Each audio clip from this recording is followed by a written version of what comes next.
There we go. So I know it's a mixture of school holidays for us parents at home and everything like that, but we do really appreciate you taking the time. There's there's a bit for us to get through this morning, but I think from some housekeeping point of view, both Tanya Robertson, who is a new appointee with ourselves here at BDC, Tanya's taken over the CEO development role for ourselves, and we're looking forward to getting Tanya's services out there for those who are looking for it. Also joining us from Blue Rock is Mel. Mel heads up the legal department with our absentee CEO, Bruce McFarlane. Normally, now that it is being recorded, I'm sure he does have a spy in there with Aaron March keeping a close eye on me taking over proceedings today. But what solicitor goes away on holidays when there's an update in the code of conduct, eh? So with regards to today, we want to run today as more of a workshop and talk through some of the points. We'll do a bit of an overview of what we ran through the last time with regards to the changes in the code and the commercials we thought and the legals that we thought were going to come into play. And also what we're going to do is we're going to spend some time on some of the gray areas that were left as a result of the previous discussions. Today, we're really going to be focused on more of a workshop. So I'm sure there's going to be plenty of questions out there from yourselves, and there's going to be plenty of questions ourselves that we have. We've done a fair bit of research prior to this, so hopefully we'll have some answers for you guys, but failing not, we will get those answers for you too. So I suppose if we were to push along now and get into it, Rosie, could you please share the information that we ran through the last time on the code, the handout?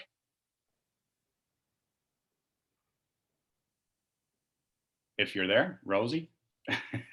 There we go. And the information packet, yeah, there we go. So the last time we covered some of the from the updates, from a disclosure point of view, we were talking about rebates and the disclosure upon transfer, lease disclosure, right to goodwill, information on disputes. The main element that we did that we couldn't really provide a whole lot of overview or light upon was the key fact sheet, and that because it wasn't released at the time. Rosie, if you can jump down into the next page for me, please. Awesome. We also discussed the cooling off period, right to terminate the franchisee, right to terminate the franchisor. And next page there, please. As well as the marketing funds, future capital expenditure, franchisors' legal costs, restraint of trade, and last but not least, dispute resolution process. So we're going to make this available after the webinar today, or after the workshop today. We'll make this available again, but I thought what we'll do is we're going to get a start into the key fact sheet, which was the main gray area that we didn't have any information from. And for those who haven't seen the key fact sheet, we're going to show you where it's located now. So if you go on to the ACCC website, you scroll down, you should find the key fact sheet just below the information statement, being the key fact sheet smart form. Once you open up this key fact sheet is required to be filled out by the franchisor themselves, and it's a representation or information that's required, that's brought out from the disclosure document. You'll see the reference code is up in the top right hand corner. That's a pretty important number for you to maintain as you submit that information, as the franchisor submits that information. Most notably, some of the information that's required in the key fact sheet is actually optional at this moment in time. And we believe the reason for that is because not everybody has updated their disclosure documents just yet. So there may be some outstanding items that cannot be answered with the new code changes that are in there. So I thought what we might do is that we might get started with some key questions, and Tanya and I are going to be talking through quite a bit of this ourselves, but also we want to I suppose, leave no stone unturned with yourselves as well when it comes to the key fact sheet, and any sort of questions you guys have, and any feedback, how you're using it, how you're finding it in the market now that we're 7 days into the process. So I suppose we'll kick off from there. Thanks, Rosie. So Tanya, I'm going to ask you a quick question. What's your where are you on this key fact sheet? What have you found about it so far? More than slightly confusing. I think the positive thing about it was that most of the information, in fact, all of the information really is in your current disclosure document, or should be in your current disclosure document. I think the first questions that I've certainly been taking is around, well, is this something we have to do all the time? Is this a one-off? How does it work through? And in discussions with Mel and a few others, the reality is you've got the current information now, and to fill it in directly from that, with the view that we believe that come October, which is traditionally when most franchisors complete their disclosure document, because that's the timelines that you have, that you would go back and revisit that particular fact sheet that you've already got out there and update it accordingly. Mel did some work for us around going back to the ACCC, because this is something that's sitting in their documents, but they are really just the depository, I suppose, more than anything else. They are literally managing the form, but they're not doing anything with it.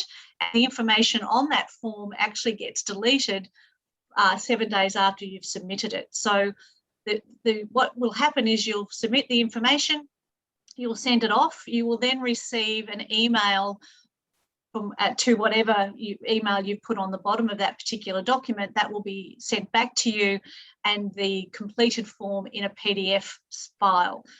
The idea is then you save that, and that becomes the document that you use every time that you are disclosing or sharing information with a prospective franchisee. Where it's probably still unclear at the moment is this something that needs to be updated on a regular basis, or is it going to link back in with the disclosure document? Our belief at the moment is that it will link back in with that. So whilst you needed to do this as of the 1st of July, come the time that you've actually finally completed your disclosure information from last year, our recommendation would be that you'd go back, you'd revisit what you've done, check that the information's still accurate, check what was optional, whether you should be completing that now, and then revisiting it and going from there. Has anybody out there actually used the key fact sheet with regards to onboarding a franchisee in the short period of time that we've had it to date?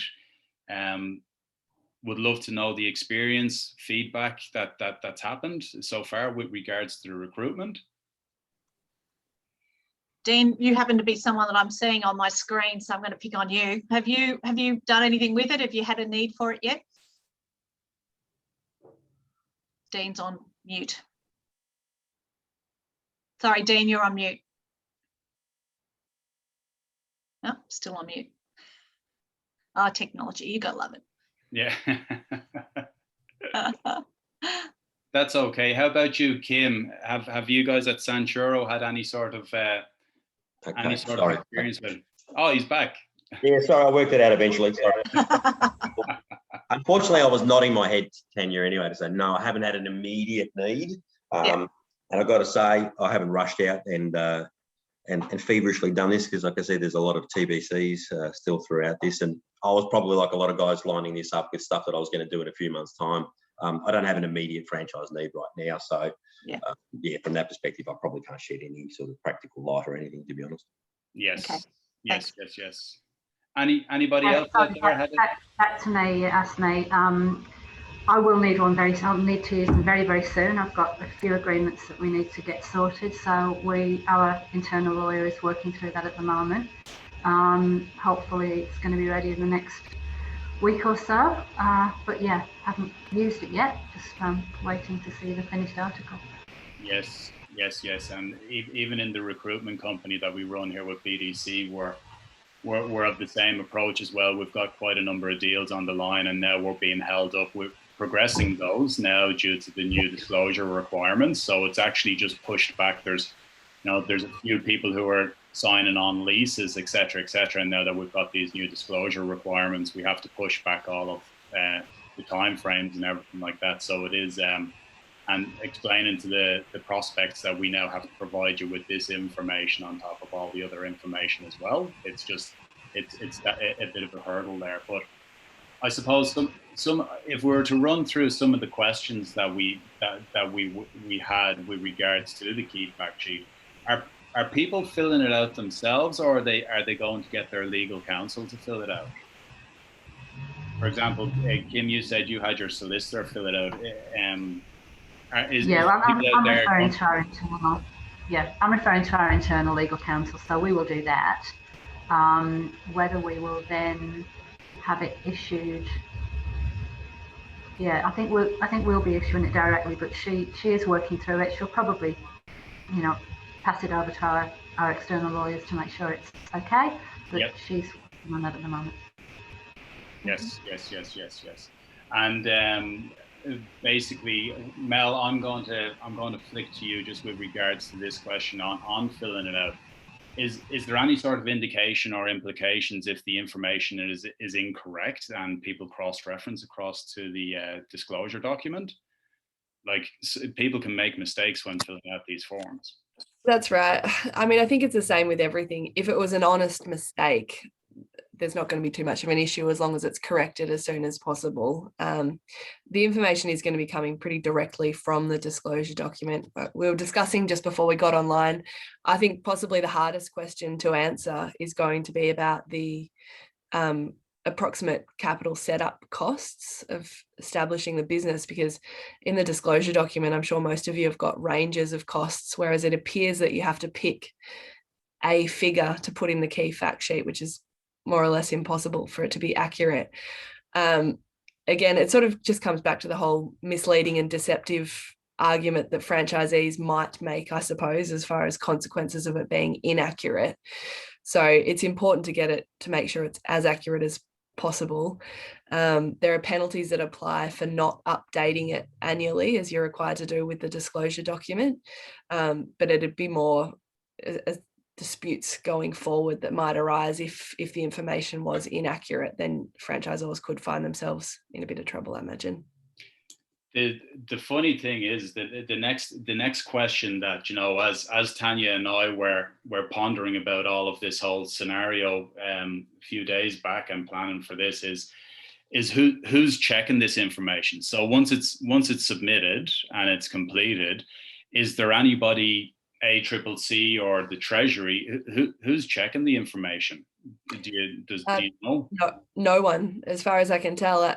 It seems to me it's just an add-on to the current disclosure requirements, where unless a number of complaints are made about one franchisor to the ACCC, no authority ever looks at the disclosure document. And I imagine it's the same with the key fact sheet at this stage until they introduce a registry. If they do that next year, then presumably someone will be looking at it. But at this stage, it's just a matter of meeting disclosure requirements. Yeah, because like we all know how hard it is to get, getting people to go out and get their independent legal and business advice, as well as getting them to actually read the documents and understand the documents inside out. If they see that this is a quick read through and the information isn't actually accurate in that document, they'll probably find themselves in a fair bit of trouble for representation at a later date. Would that be suffice to say? Yeah, I mean, that was my concern when the key fact sheet was first mentioned. Like you say, it's hard to get people to read a disclosure document, but if you give them a summary, what are the chances of them reading the rest of it? So they've obviously tried to extract some key information. Again, it just goes back to strongly encouraging your franchisees to go out and get advice to make sure if they're not reading them themselves, someone is, so they're getting that advice. Yeah. Yes. David, can I ask a question? Yeah, of course. In regards to what Mel mentioned before about this vexed question of capital expectations and things like that. Yeah. Because it is really vexed. If you have a, let's just say, for instance, you're a retailer and you've got 3 or 4 different models as an example.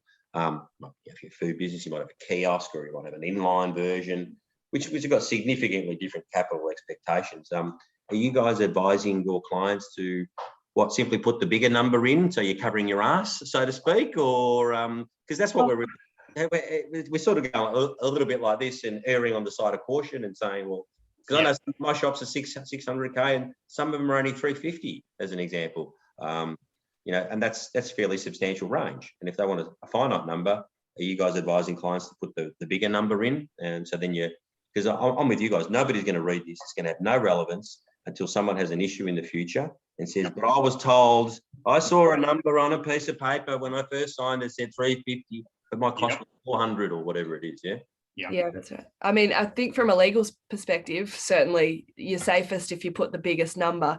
But as far as selling franchises go, it needs to be weighed against the commercial aspect that if you put $1 million in, when in fact it might only cost them 200,000, you might never get a franchisee if you're scaring them all off with that number. So it's I understand that, but I guess certainly I recommend. I mean, if you put a big number and it comes in less, then they can't go at you for misrepresenting. Well, they're unlikely to. So. And you're sorry, Dave. Yeah, I think that comes down to something else we've been talking about with this is that. Yeah, you're right. We do need to cover our butts for want of a better term, but I think you're really going to need to link this back in with your recruitment process. So the information that you're providing through the information and that's given you will have the ability to actually put the range in. So you can actually, when you're handing out this document, there will need to be a little bit more conversation around. Well, this is the higher end. However, if you're looking at a kiosk, this could be some of the costs that way. But again, it is going to be grey for a while because the disclosure document does allow you to put the range in.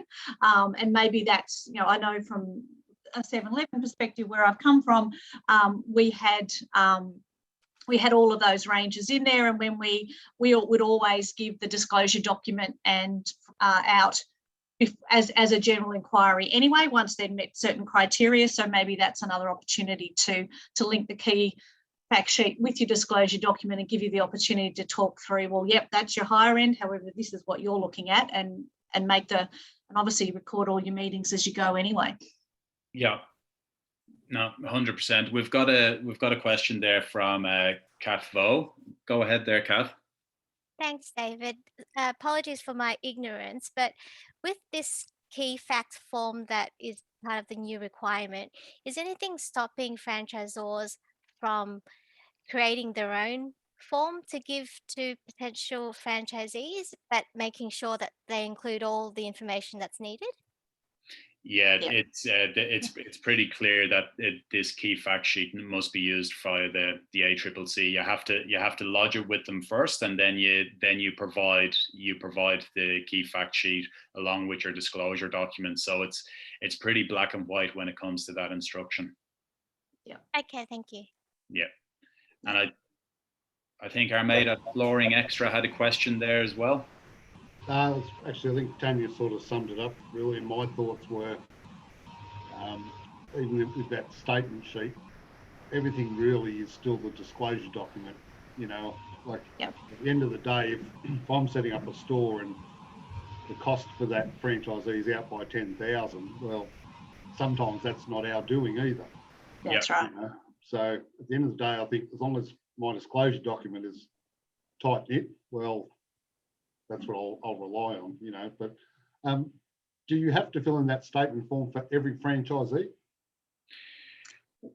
No, we don't believe so. And Mel, you might want to jump in on this. We believe it's a bit like the disclosure document in that for this particular round. So from the 1st of July, whatever you're putting in now should be based on your document, that your current disclosure document anyway. So that would be accurate, and that's a rolling 12 months. So we're assuming that this will be the same. The only sort of caveat we put to that is that, when you've updated your disclosure document for this year, then I would recommend going back and updating your key fact sheet again. so that you would then have it, the most current one that you've got, and it would reflect what's in your disclosure document as well. Yeah, I suppose, as Sorry. Dan said, if you've got multiple offerings, it's near I impossible agree. to get it right. So We'd need to employ somebody that would just be forever inputting data, which is just, Well, not that's practical us now. and not Yeah. business wise. Yeah, well, that's right. We do it to a point anyway, but let's not try and do it too much more. no, Sorry, Mel, would that be your That's thoughts? right. Yeah, the idea going forward is that you'll just update it annually within 4 months of the end of the financial year. But in this case, if you're updating it before having updated your disclosure document, you might need to double up to include that new information by October. And then obviously with regards to who's in charge for sending it out, Mel, like I know you guys at Blue Rock send out a pack that has the FADD and all of the information on the site. Does this then become an additional item to that pack that you guys send out, or who's That's right. responsible for making sure it's sent out? Yeah, it'll depend from one system to the next how your internal signing up process works. But whoever's responsible for sending out the documents that start the 14-day disclosure period will need to make sure that the key fact sheet is included as one of those documents. Yes. Yeah. Interesting. So with regards to the recruitment process, obviously we now have the new information statement that must accompany that as well. So has that kicked off as of the 1st of July as well, Mel? That's right. So the updated information statement is to be provided, and that's been around for a while now, as early as possible in the recruitment process. So I think it was actually updated in February or January this year, but that updated form is on the ACCC website just above the key fact sheet. So they need to make sure that they're using the most recent information statement, and that's being sent out as soon as there's an expression of interest from a prospective franchisee. Yeah.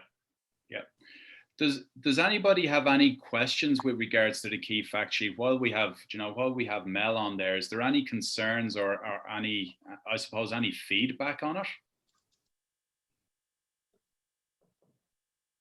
We're just really satisfying a regulatory body here, guys. Let's be honest about it. That's what we're trying to do in this initial period until we understand what it practically means to everyone in the next sort of 12 to 24 months, I think. Yeah, I think going back on Tanya's point there, Dean, like obviously with the introduction of the registry and when that kicks off, I think this is probably the initial scoping period of it, is just getting franchisors used to submitting this information to a government body. Like the fact that, the ACCC is just basically housing this form, we don't know if it's Treasury, like the email address, if you need any sort of assistance with it, you actually email Treasury. So it's not as if it's being regulated by the ACCC. So it's going to be interesting, and particularly I'm sure we'll find out more when we start understanding who's going to be, housing the registry, who's looking after the registry, and then how this information, or I suppose this key fact sheet, is going to be flowing into that. That's going to probably give us a stronger understanding once all of this kicks off next year. When's the proposed registry, Mel? Is that? It's early next year is the indication that they've given at this stage. Yes. And pretty much every franchisor will have to register their DD. Is there any sort of guidance on that yet, or? No, there's very little information available about it, but it does sound like disclosure documents will need to be provided and updated annually. Yes. Tanya, do you have any other observations or questions or anything about the key fact sheet? No, look, I think it's, to Dean's point, I think it is ticking a box that came out of the inquiry. Others have said, it's disclosure documents are something that we all do, and they can be challenging at times, when particularly trying to get information out of different departments, depending on how big you are. But I think it's a case of it just needs to run concurrently. We are going to have teething problems with it in the first sort of 6 months as we double handle in some cases. And I think when you go through it, if you haven't had a chance to have a look at it, you will see at the moment that there are a number of optional things, things like disputes, things like what was the last one, Mel, we talked about? I can't remember now, but we do anticipate that will probably change come October. So we're hoping that, or that we believe that some of the thought behind it is that a lot of that stuff isn't going to be currently, but as the minute that your disclosure document's finished, then we anticipate a lot of those optional questions will become mandatory. So you will need to keep an eye out for that sort of as the next sort of couple of months progresses. Yeah. It'll be quite interesting to see if they notify us that there is there's a change to the mandatory questions on there, because I'm sure there'll be people who will waiver that optional input that's on there, and probably maybe please refer to the disclosure document or whatever as a result. So I suppose like some key takeaways from the discussion already is to take a look at your recruitment process, and I suppose bring a bit more dialogue to a bit more conversation to the recruitment process, explaining to prospects that you're receiving this document. This is basically a fact sheet on the disclosure document. We still urge you to read the document itself, the disclosure document itself, so that it covers off. With regards to who fills it out, my recommendation, I suppose, would be to get your legal counsel or your solicitor to fill it out to ensure the accuracy of it and avoid any sort of future issues with you. With regards to the submission, just make sure that you've got that and it becomes part of the documents that go out along with all of the disclosure, franchise agreement, site and territory, DD, everything else that goes out with it. And I suppose make sure it's up to date whenever you're updating your DD. Make sure you update your information, your key fact sheet as well, so that it all correlates. What you don't want is you don't want to have your key fact sheet not correctly representing your disclosure document. That'll create some trust issues, I suppose, with regards to representations, etc., etc. Now, with regards to, and then obviously with the registry discussion, we will find out more on that as I suppose as this progresses, and we'll keep you guys updated. Is there any more questions out there, or any more observations, or any other recommendations on the key fact sheet there from anybody? Yeah, I've just got a question. Just having looked through it, because I have to confess I haven't looked through it as well as I should have done this time. I left it to our lawyer. In reading it, it looks almost as if you can do a different key fact sheet for each individual situation. Is that not the case? Because some of the questions seem specific to a site.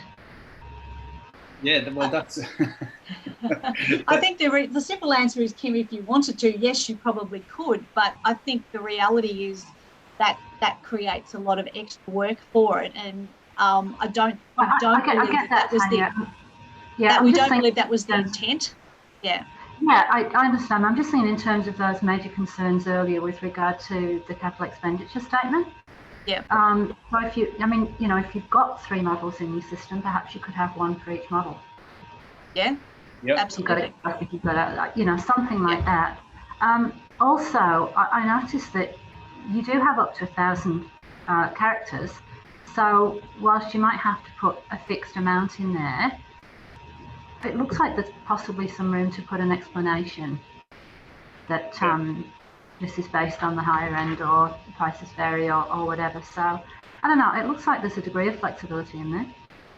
So Mel, when you try, sorry, Kim, I'm just going to throw to Mel on that one. You said when you tried to put it in, that it just took numbers, not characters? That's right. So in the approximate capital setup costs, you can only put numbers in that box. I can see where you're talking about. I think the other reasonably foreseeable payments down below, you've got 1,000 characters there. So if you wanted to provide an explanation around refurbishment costs or other sort of Oh no, it actually still says 1,000 characters there, but you've clearly tried it and it clearly doesn't work. But yeah, no. So you can put in 1,000 characters, I presume, in that box, but that's about other reasonably foreseeable payments rather than the capital setup costs, where it'll only allow you to put in numbers and not any other letters or characters. Okay. So I wonder, like that probably is a question that we need to find out whether, is this submitted just once, or does it have to be submitted for each time you bring on a prospect and add to the admin of that? Because I know obviously with the updates with the leasing and everything like that, there needs to be more disclosure around the leasing as well, Mel, with regards to like what is the rental terms, etc., etc. So maybe it is trying to lend itself to independent deals, or each deal that comes through from the franchisor. I think both what Tanya and Kim have both said is right. The idea is that you just have one and you update it annually. But practically speaking, there's nothing to stop you if you had a few different business models having one for each of those that more accurately reflects the cost of that deal. Yeah. With the leasing disclosure, that's more around providing a copy of the lease, which would include details of any lease incentives as part of the disclosure process. And then separately to that, if the franchisor has an interest in a particular site, as for example, the tenant, then that's provided in an annexure to the disclosure document in the same way that the site and territory history form is provided at the minute. Perfect. Thank you. We'll So try. sorry, David. Vivian's just put something in the chat. Thanks, Vivian. It said the website updated the form after the first version. The first version was a box for a figure. Later, it was changed to a box for 1,000 characters. Mel, I think you were on it yesterday, weren't you, or this morning? I'm on it now. I'll just refresh it to make sure it's the most up-to-date one, but maybe they added in the 1,000 characters for the refurbishment, which that's included in the form that I'm looking at now. Yeah. It's a good job to see they're on top of version control. Yeah, that's right. But I think that also then highlights the challenges that the reality is if you were someone that needed to put it in earlier in the week, if it's changed, it's like every document, it's going to be a living thing. It's not going to sit as it is for, just because it goes, whatever went live on the 1st of July is not going to be the same as it is now, even obviously, and even in probably the 1st of August, it could change again. Yeah, so you're quite right, Vivian. I must have opened the version that I was looking at a couple of days ago, because I've just opened a fresh page, and There you go. it gives you approximate ones with the ability. Excellent. Yeah, that's perfect. Thanks, Vivian. Beautiful. You'll have to go back and update all the clients now, Mel. That's right. Just type in refer to disclosure document. Yeah, exactly. Don't laugh, but that's what we're saying, isn't it? That's where the guts. That's exactly what we're saying. That's what I've been putting. It's probably going to be the easiest way, Dean. Like if there's any sort of uncertainty or you're unsure and you don't want to risk it, refer to item 15 or whatever of the disclosure document. Can I ask one question without notice, if possible? And it's probably maybe towards Mel a little bit more, perhaps. Given the extra disclosure requirements around the leasing side of things now, what are your guys' thoughts on? And it's been quite common practice in franchising for a long time, where you get somebody, you go through your recruitment process, and you get them to sign a franchise agreement, but we haven't got a site locked away yet, and you make that franchise agreement subject to obtaining of a site within 12 months or whatever that is. It's a good way to get people committed to the brand. If they really like the brand, they go, great, we want to buy a shop. We know you're negotiating on X amount of sites. So I'll use an example. Get someone to sign a franchise agreement, say July now, subject to a lease coming on, and you try to be fair. You sort of say might be within 12 months as an example. So you're not getting someone hanging out there for, forever and a day. And then let's just say July, that's July now. And then March next year, we find a site for the prospective franchisee. Do we have to reissue all the documentation again in March? Yeah. That's franchise agreements and all that kind of stuff. No, you don't. The change that's come in is that their cooling off period extends to 14 days from when you provide the lease at that based stage. on the lease information. Yeah, okay. So it's really just an extension around that cooling off and that ability. Yeah, so the disclosure franchise, that's all the same. It's just once they get the lease, then they've got 14 days to exercise their right to cool off if they're not happy with the terms of the lease. Understand. Yeah, okay. So it's really just a function of them supposedly having more understanding around the lease and what that looks like, in general. Yeah, okay, that's fine. Look, a bit like disclosure documents, my experience is that franchise has zero appetite or desire to read a full 100-page lease document. They really want to know what their starting rent is based on what we've told them. And we disclose all the capital contributions right at the start because we tell them what their raw cost is anyway when they're getting financed, saying, you know, we've got 150 from the landlord. So instead of 500, it's 350. So you're going to take that to the bank. So yeah, okay. I'm just trying to avoid more complexity to something that doesn't. Yeah. Interesting enough, Dean. Like yesterday, we had obviously there's been a delay with finance coming through with regards at the recruitment side of our business. We've had quite a number of deals being held up due to the government-backed loan that had to go out by the 30th of June. And now that they're getting to these deals, there's a couple of deals. There was one deal in particular that was knocked back, and we actually thought that it was a slam dunk. And the reason that it was knocked back was because now the banks are looking for some form of documentation with regards to the lease. So whether it's a draft lease or even a heads of agreement that actually stipulates the term, the incentive, what the gross rent is, or what the agreement is. We basically submitted that deal on the premises of this is what we usually, this is what the system pays for.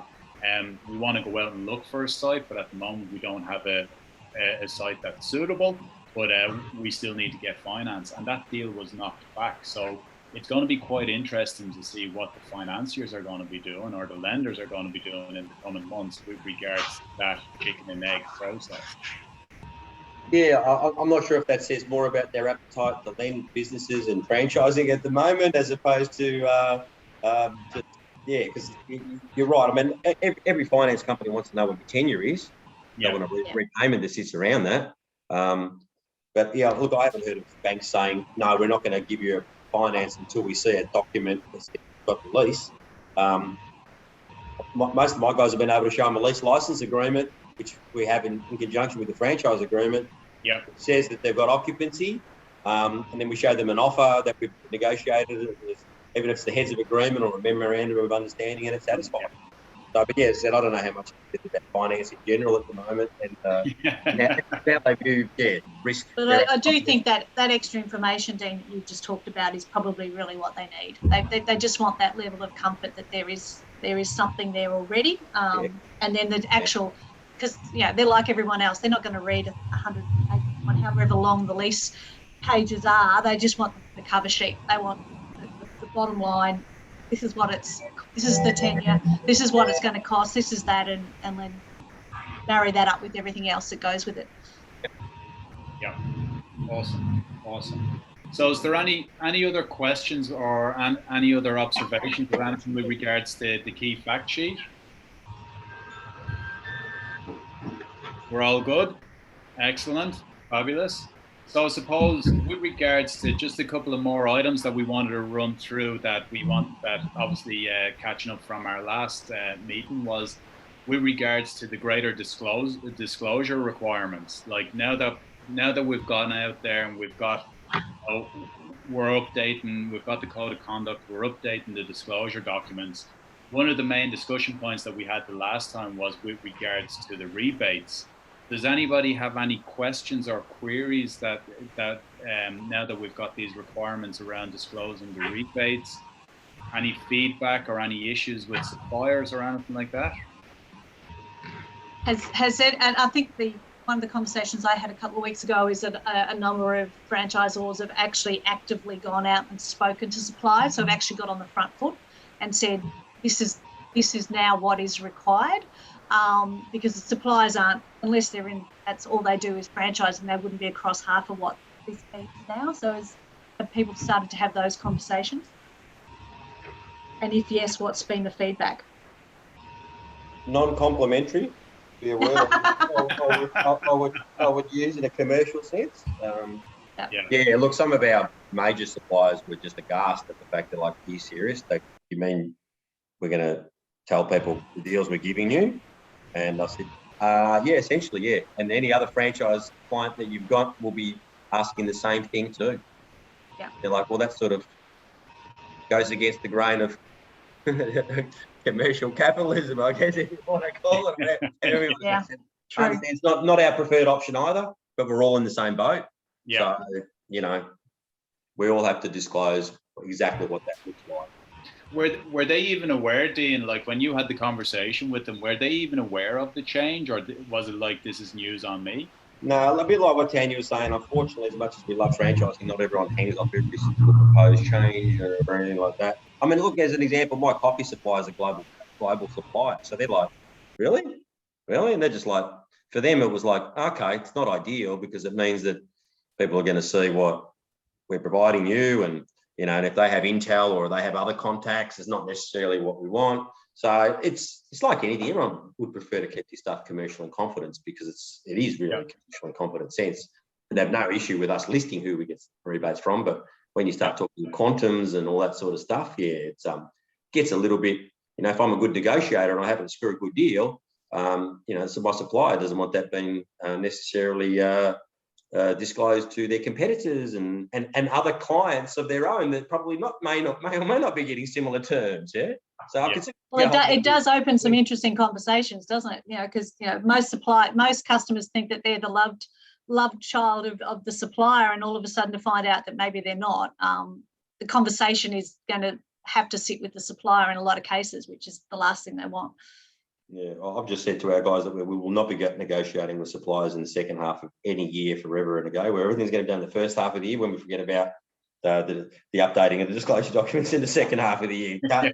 It's fraught with danger, obviously. That's the feedback I've got. Yeah. And I know one of the questions that came up last time, Mel, and I think Bruce was going to look into this, but with regards to, let's say, for example, we've got Jason over at Floor and Extra there. If they're a wholesaler or if they're, you know, manufacturer, what's the knock-on effect there with regards to disclosing that? That's right. I think Bruce's off the bat response last time was correct when we verified it later. We are now a wholesaler, yes. Yeah. There was a quick scuffle around Jason after the meeting last time. Bruce, was that right? I think so. Well, you know what? I know my CEO, he would just turn around and say to the supplier, you can call it a settlement discount off our bill each month. Yeah. Instead of a rebate. Like, there's so many ways around it if you really need to. Yeah. Well, I suppose what's the definition of a rebate then, Mel? Yeah, they've defined it pretty broadly to any financial benefit. So that's a catch-all clause, that one. Yeah. You can call it abatement, you can call it a credit call, whatever you want. It'll fall under that definition, I think. Yeah, that's right. Yeah.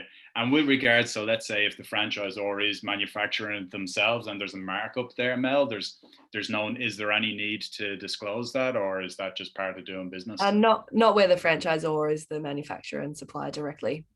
Okay, excellent. Any questions around that, guys? Anything else? No, good stuff. The next one that popped up, and it was we needed to see it in place, was around the new 14-day disclosure period for the transfer or the resales. I've very kindly asked Mel to put together her example because we've had a few questions with regards. Oh, sorry. Before we jump on, I've got Doug here. What is it? It's an associated company to the franchisor. So what if it is? Yeah.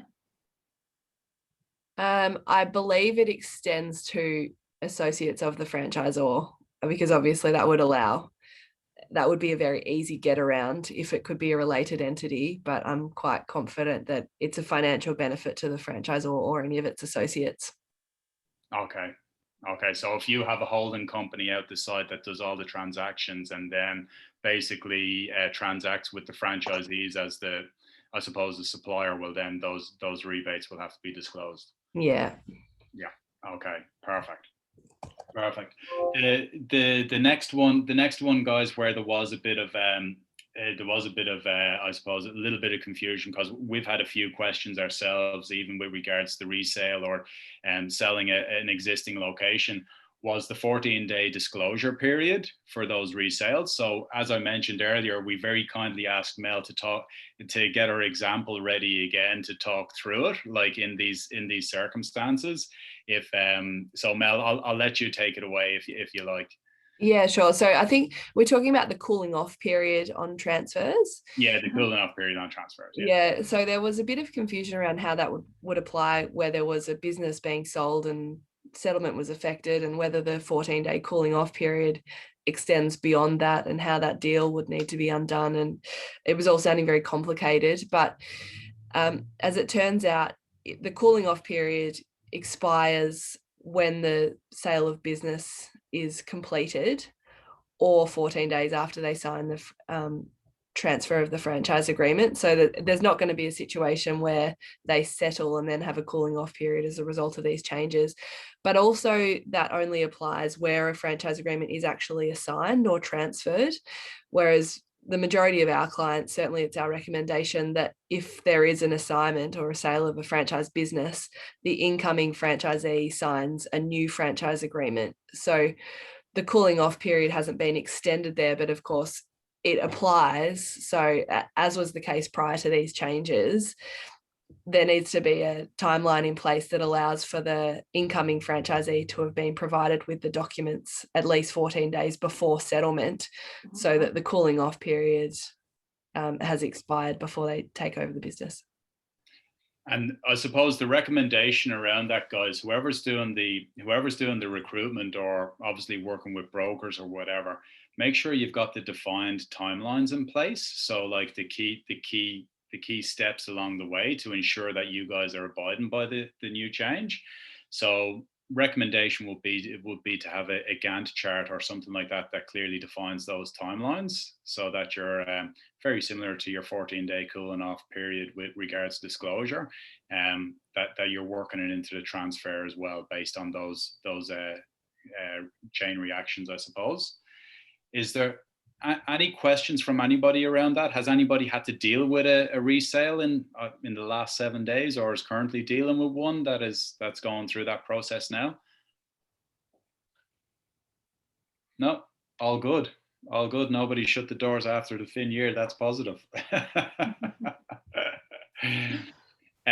We've probably touched on this one slightly with Dean earlier, but have people, with regards to new leasing,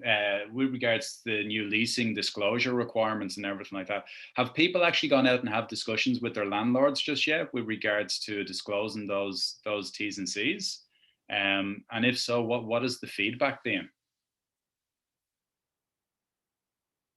Nothing just yet.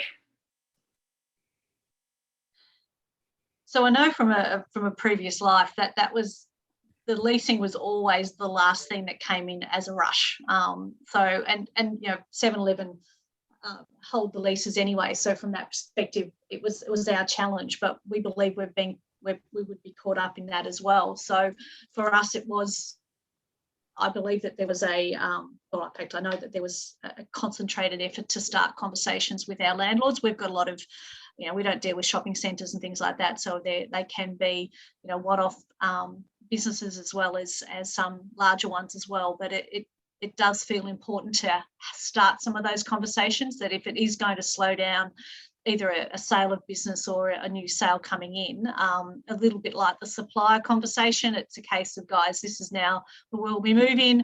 How do we make this work? What are some of the things that we can help with? And to be on the front foot with it seems to be the right way to go with this one, I think.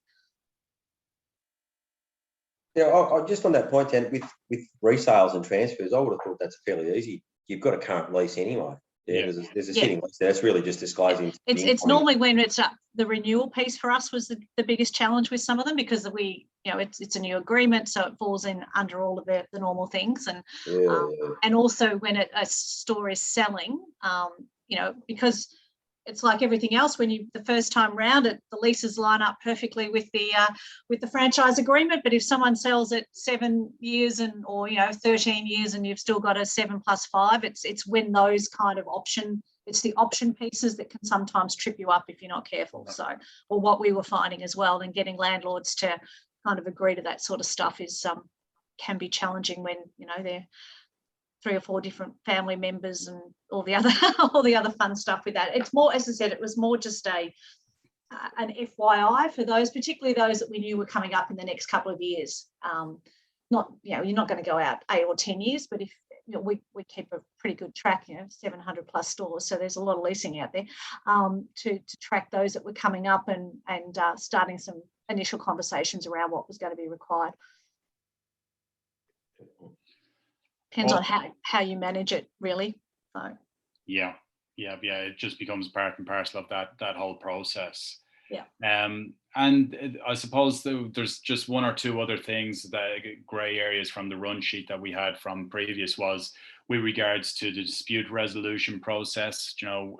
We were talking about the new, our friend Bruce Bilson, who's now, the small minister ombudsman. With regards to the dispute resolution process, making sure you have that clearly outlined in your operations manual, and you've got your process that's aligned to the DD as well as the code, I suppose, but being pretty proactive with that, because that leads into the next point, which is the franchisee's right to terminate. And just wondering, has anybody experienced anything so far since that's been made public awareness, or has any disgruntled franchisee approached a franchisor to say, based on this serious breach, we'd like to terminate? It's going to be quite a challenging one, that. Nothing just yet. That's awesome. We're probably within 7 days of the new code change. It's been probably quite a positive impact now at this stage. I suppose, like, with regards to, we've made it through. We obviously knew that today was going to be a lot more around the key fact sheet with regards to providing more information around that, but also getting quite a number of questions that still remain outstanding, that hopefully we'll go away and try and get those questions answered. We ran through quite a few of the other grey areas. That's with regards to the code update. And so basically, but is there any other questions from the group with regards to what we ran through today, while we have Mel and Tanya on the phone? Or there's a question there from Doug about the dispute resolution process, and whether it needs to go in the ops manual, or or it can just refer to the code. Obviously, the code sets out a pretty clear sort of step-by-step process, but what would go in the operations manual, I imagine, maybe more, it'd be more the franchisor's internal manual, making sure that they're responding to disputes from franchisees within certain timeframes, particularly with the new right for franchisees to be able to request termination. There's a clear time frame there for the franchisor to provide a response. So it's important for franchisors with their internal systems to make sure that they're clear on the timelines for responding to disputes. But as far as between the franchisor and franchisee, it can be in the franchise agreement, or the franchise agreement can reference the code. That's really either way. And I think Mel, on that, it's sort of something we've been talking about, is that we're obviously involved with it, but who else in your business needs to be across this? Because I think that's where people are likely to trip themselves up. So, what actions or what plans have been put in place to make sure that, I mean, you assume legal's up to date, but who else in your brand and your system needs to be across? And again, none of us are wanting to read a franchise agreement again, or the code, but have you actually started to think about a couple of hours or something that's going to inform your business as to what the requirements are, and how, and who's going to be responsible for all of that, because though it'll be the little things that'll trip us up. It won't be the big stuff because we do that all the time, but it's the timelines, it's the information, the key fact sheet of it. Is the information all accurate? So I know a number of franchisors are starting to put together, a session that's, quite formal, but not overly heavy, as around, bringing the right people in the room for, 2 or 3 hours just to take people through what this actually means and how business will need to change if it does in your particular brand. Yeah.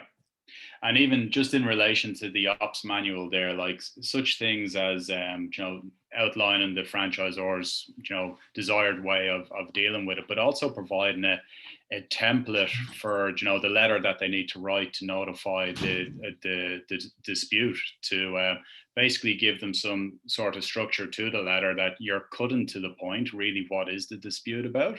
And it gives them quite clear guidance as to what to put into that letter. We've found that that's worked quite well. It assists with franchisees try and take that emotional piece out of it and try and insert the factual parts of the dispute in there. So in other words, get to the point as quickly as possible, as opposed to prolonging it. So from an ops manual point of view, you can make those sort of templates available with regards to letters and timelines, etc., etc. And they're more than likely they're going to refer to the ops manual as opposed to the franchise agreement or the code, because they're reading, if they're reading the ops manual or for service, or I suppose for support on a regular basis, and you've got that dealt with, disputes, it's quite clearly labeled so that they know to go there and take a look at the process and how it's clearly defined. Now we're right bang on 11:58, so I know everybody's probably jumping off to go for other meetings and everything like that. But I suppose, is there any other final questions or any sort of lingering grey areas or issues that we can address for you now? I was just going to quickly ask on. I know Dean mentioned it earlier. And I'm still trying to get my head around these changes, so apologies if it's a very stupid question. I'm just trying to understand. So say, for example, we create a franchise agreement and sell a territory, for example, and then we go and, like Dan said, have 12 months to find the property. Am I understanding correctly that their cooling off period for the whole franchise agreement basically finishes after we find that site? Yes. Yeah. Wow. Okay. Yeah. Well, on that point, because your franchise agreement is going to be subject to some form of tenure anyway, so they're interlinked. Now that there is another 2-week cooling off period around the leasing side of it, that's just how it's going to work. Because I wouldn't be issuing a franchise agreement to somebody to the blank one. I'll be saying it's subject to us finding a site and within that time. So it's going to be, there's a trigger point on that other subsequent document anyway. So that's right. It is, and the reality is, you would give them time to look at the lease anyway. So it's not like you're saying, well, here's the lease, great, let's go. You would be, whether it's built in, well, it is now built in that it has to be the 14 days, but there would have always been a period of, go read it, go get someone to look at it again anyway, or not. Yes, definitely, but not so much that they'd cancel the agreement or anything like that. We put the proviso on them to actually find the site as well. Yes. Yeah, that's the difference. That's the difference. Yeah. No, absolutely. Thank you for clarifying. Awesome. Great question to finish. If there's no other questions, I suppose we'll thank you guys for coming along and being involved in the workshop with us. I've taken quite a few notes here with regards to the questions that still remain outstanding with regards to the key fact sheet. What we'll try and do is we'll try and get answers to those questions over the next couple of days, and we'll provide, obviously everybody will receive an email probably in the next couple of days with regards to the recording of this as well for you to review. But also we should have a bit more information around that key fact sheet to send out. And we'll also share with you the changes to the code from our last webinar, so that you have those commercial recommendations in place there as well. So as we go through this learning journey of the code that we're all learning together, and we're trying to, I suppose, implement it as best as possible. So again, thank you very much, Tanya, for coming along. Thank you, Mel, but most importantly, thank you guys for coming along and asking your questions. It's hopefully it's one of many workshops we're going to be doing over the next couple of months. We've got a workshop coming up in July. I believe it's the 21st of July, around the life cycle of a franchisee, where we're going to basically be taking people through the recruitment, the lead generation recruitment process, the whole way through to succession planning. So we're going to have some key people on that discussion.